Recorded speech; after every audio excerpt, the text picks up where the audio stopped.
What is happening, guys? Staff Sergeant Massey here, Archiezzle on social media. Archies, hope you guys are having a great day. For today's video, it's a follow-up. Remember that video about the truth about military recruiting? This video is going to be about the truth about military recruiting, my top 3 cons about being a military recruiter. Again, this video is targeted to the people who are actually serving right now, not just Army, but different branches. Someone who got selected randomly to become a recruiter, because you know that happens. So I highly suggest watch the first video prior to this one. Let's go. I'm gonna go straight to the point, directly to the main piece of being a recruiter. Obviously, one of the cons, again, based on my experience, it may vary. Number 1 is the pressure.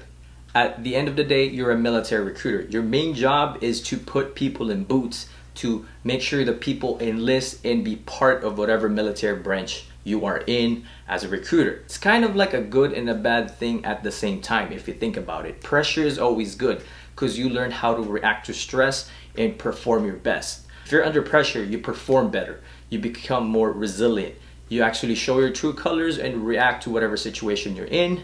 And at the end state, obviously, as a recruiter, your main goal is to put people in whatever branch you are, okay? So pressure can be a good and bad thing, but for some people, they don't react to stress and pressure that well. We have to face the truth that not all the time you're gonna meet and accomplish your goals. It's the same thing in the real Army or whatever civilian job that you have. So what you gotta do is just like adjust fire, focus, learn whatever mistakes you made, change up the pace or change up the way how you attack certain things, and just move on. That's just how it is. So pressure definitely is one of the bad thing or like a con that I can see as a military recruiter. But think about it.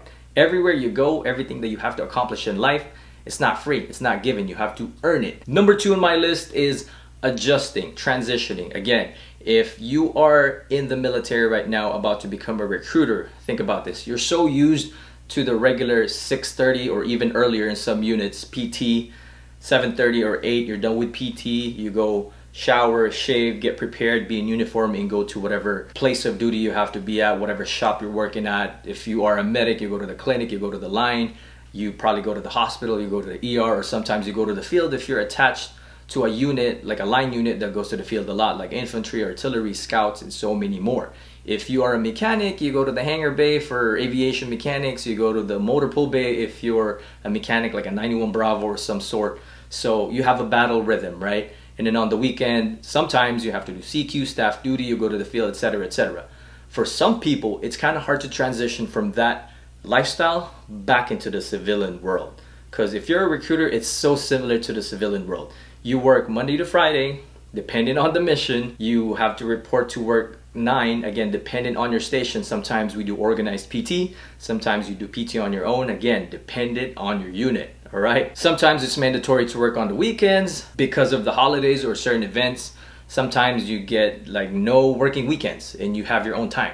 So it's really flexible. But yeah, if you're so used to talking to your soldiers in a certain way, you know, like so much military bearing and so much soldier, so much army. So you know what I'm talking about? Like so militarized. In the civilian side, you cannot talk like that to someone who's a college student, especially if you're in California. Someone who's in high school as a senior, who's a 17, 18-year-old, yelling and, you know, showing too much presence if you're talking to parents. There's always a certain way you have to talk to certain people. In the civilian side, as a recruiter, it's the same thing, but it's not so militarized. It's just trying to remember how your life was before you were a soldier or active duty soldier or whatever branch of the military you're in. This is also hard for people who are not used to talking to people, public speaking, or just being out there.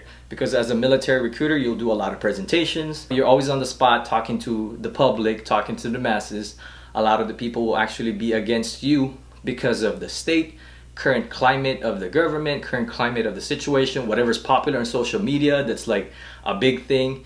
They always throw it at you and just ask random questions sometimes. And when you respond, you cannot respond the same way you respond to your soldiers. You gotta learn how to have different personalities per se. You gotta learn how to adjust again to the challenges right in front of you. Number 3 on my list, it's the same when you're in active duty. Missing your soldiers, people that come and go, all right? So if you're active duty, let's say my old unit, Fort Hood, especially Germany, Vilsec, 2CR, I know a lot of people over there.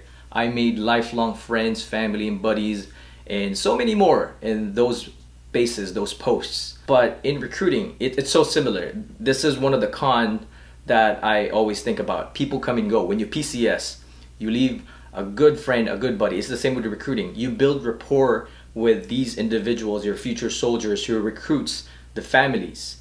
Sometimes they actually want you to become part of their family, like a family friend.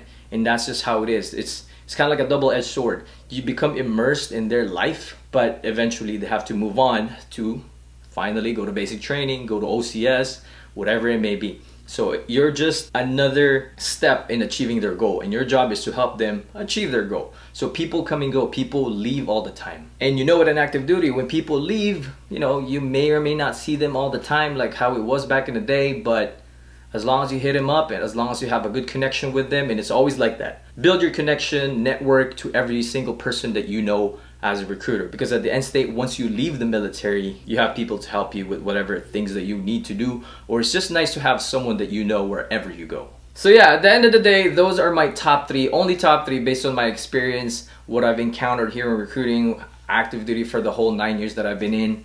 And you know, let me know in the comment section what other questions you have that we want to talk about in this channel. If you like this channel, if you like the video, like, share, subscribe, comment. And that's it for today. Archiezzle out.